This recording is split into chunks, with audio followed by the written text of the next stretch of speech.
Everyone, আসসালামু আলাইকুম। কেমন আছেন আপনারা?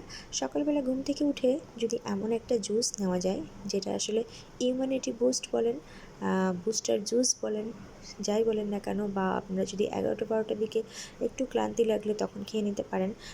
আর বিট অনেক ভালো শরীরের জন্য, খালি পেটে আমাদের জন্য হলুদও ভালো। তো হলুদ, আদা আর আমলকি নিয়েছি মোটামুটি আমার পরিমাণ মতো, একটা বিট অল্প অল্প করে, আর একটু আঙ্গুর নিয়েছি একটু সাওয়ার টেস্টের জন্য কমলা বা লেবুও নেওয়া যেতে পারে, তবে যার অ্যাসিডিটি হয় সেটা স্কিপ করতে পারেন। আমি চপারে প্রথমে চপ করে নিচ্ছি, তারপর পানি দিয়ে একটু মিহি করে পেস্ট করে নিলেই হবে। এটা যেহেতু একটু শক্ত, বিটটা আর হলুদ আদা যাই বলেন না কেন, এত দারুণ একটা কালার হয়েছে, মানে খুব জোস একটা কালার। যাই হোক, এটা ডিপ ফ্রিজে সংরক্ষণ করা যাবে। আর 1 গ্লাস পানিতে 1 চা চামচ পরিমাণ দিয়ে নিলেই হবে। এটা খুব সুন্দর একটা কালার আসে।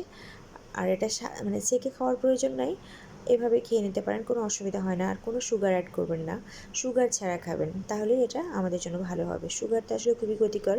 তো যাদের এটা অ্যাসিডিটি হবে তারা স্কিপ করতে পারেন। কার কোনটাতে অ্যাসিডিটি সেটা আসলে শুধু সেই মাত্র জানে। আর 2-1 দিন খাওয়ার পরেই বোঝা যায় যে একটা অ্যাসিডিটি হচ্ছে কিনা।